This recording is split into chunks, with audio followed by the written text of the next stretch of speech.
Well, mga ka-star, sa video na to, pag-usapan po natin kung ano yung mga bagay na hindi masyadong nakita ng publiko o napansin dito sa last fight ni Eman.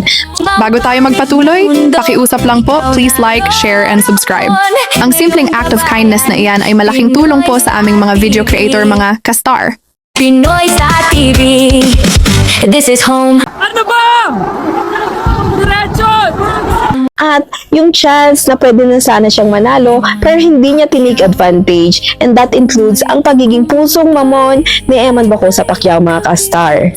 So isa nga, mga ka-star, sa naging kapansin-pansin doon sa naging last fight ni Eman, mga ka-star, ay itong nakaluhod na itong si Eman pero sinusuntok pa rin, maybe at the back of his head, mga ka-star, na I think ito din yung kinukumpli nung nanay niya at napapasigaw pa nga yung nanay niya. Syempre nanay yun, mga ka-star, ano po. Pero ito dapat kasi bawal daw pala yun yung nakayukod na ay susuntukin pa. So parang hindi naman talaga sumunod sa rules itong si Perez. Kumbaga parang tinitake advantage niya pa na syempre mabawasan na ng lakas si Eman.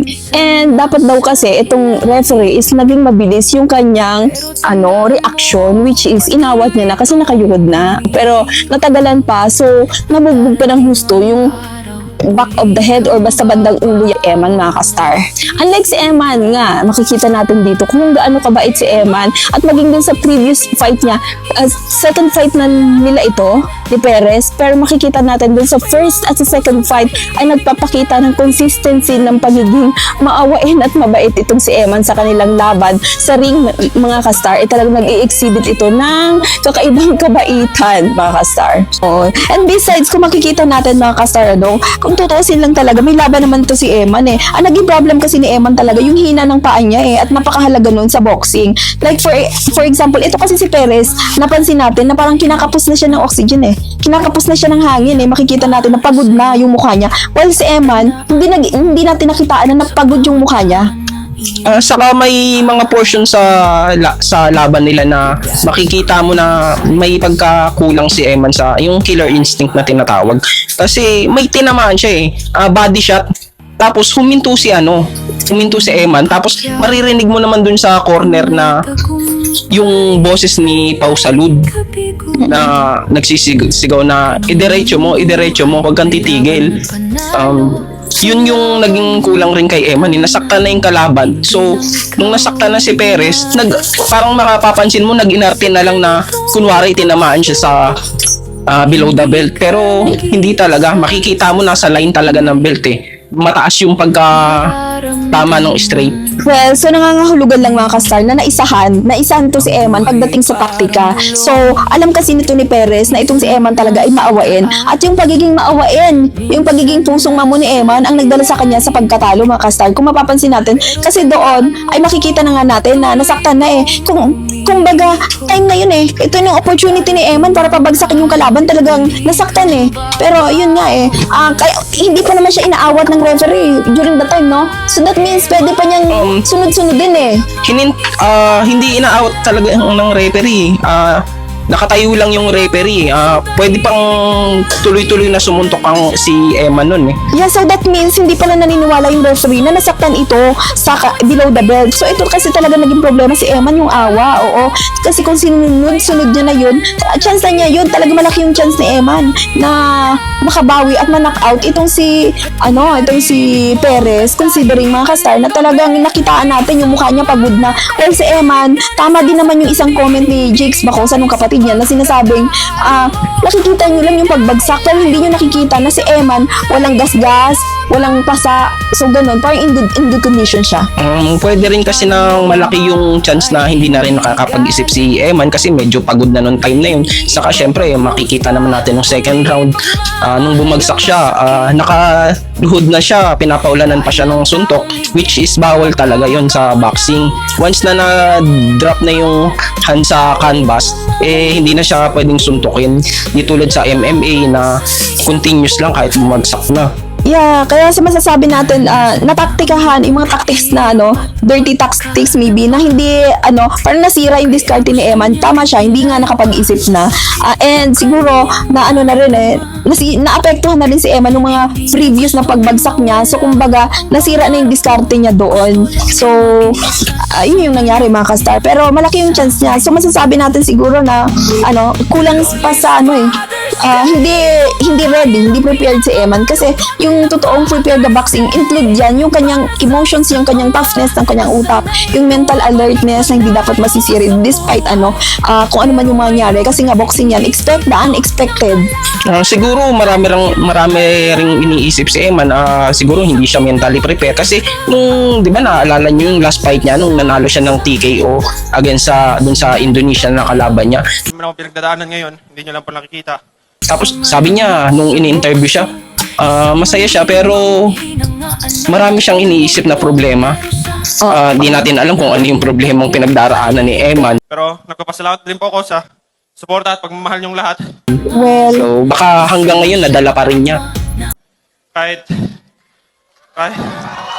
tsaka nakakalungkot kasi na isipin natin Father's Day ito na taon yung laban ni Eman, isipin natin Father's Day at alam natin yung tatay niya is malayo sa kanya. So hindi natin maiwasan baka nagkakaroon ng emotional itong si Eman na yun nga Father's Day tapos sasabak siya. Alam naman natin sa atin, hindi natin alam yung totoong nararamdaman niya, excited ba siya? Kasi alam natin boksingero siya, alam niya natin na ito yung career niya. But the point is, kahit boksingero yan, tao pa rin yan, malamang baka natatakot pa rin yan masaktan.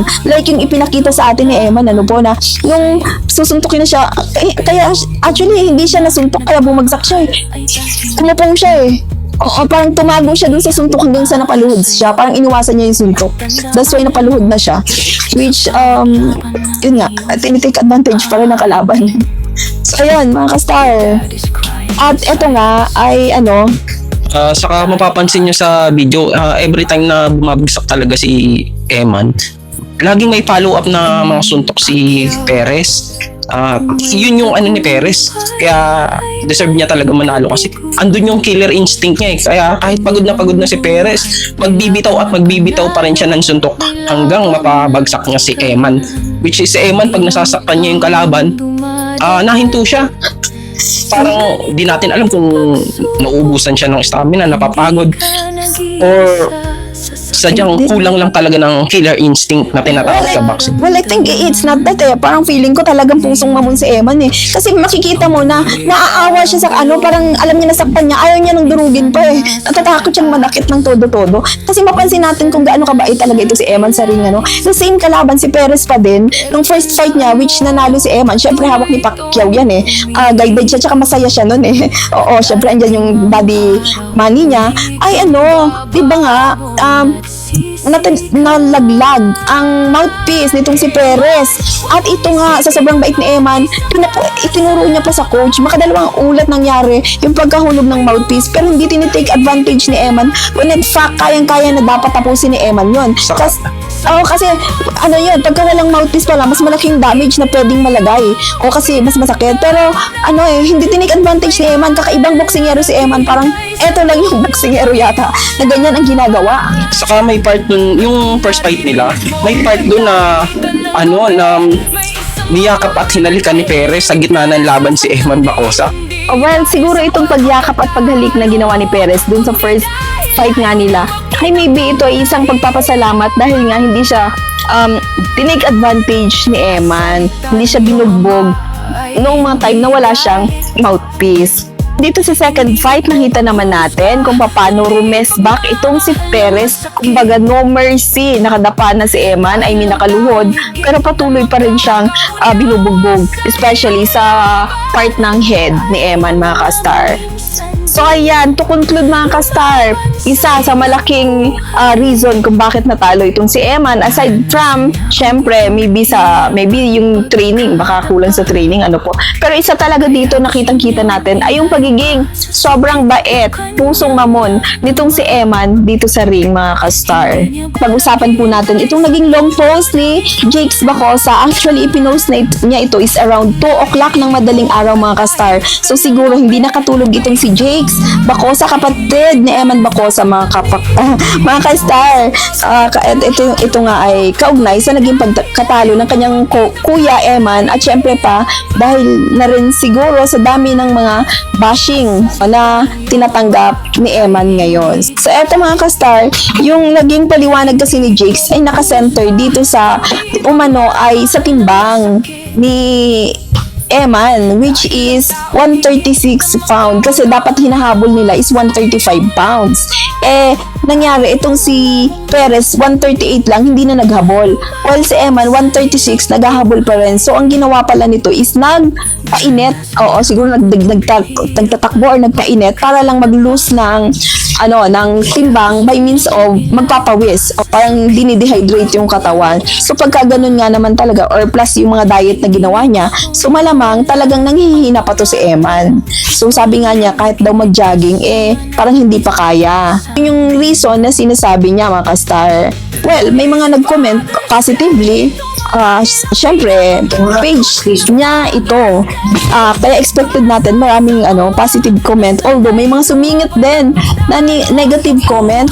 Ka-star, ang pinaglalabanan nilang timbang is lightweight, which is dapat around 135 pounds. Pero itong si Perez, mga ka-star, ay umabot sa 138, which is timbang na ng super lightweight. Ito naman si Bacosa Pacquiao, mga ka-star, is nasa 136, so halos super lightweight na din. So, pareho sila, mga ka-star, na di nakaabot or di naabot ang weight limit na kailangan para sa lightweight division, mga ka-star. Pero dahil Philippine title ito, so parang binaliwala lang. Pero kung international fight ito, malamang di natuloy ang laban. Nga hindi sila sumunod. Dapat alam na kasi nila first nila to first belt fight first championship. So dapat alam nila. Kasi wala namang rehydration clause itong gantong sa kontrata nila kaya malamang mas malaki pa rin itong si Eman sa actual fight.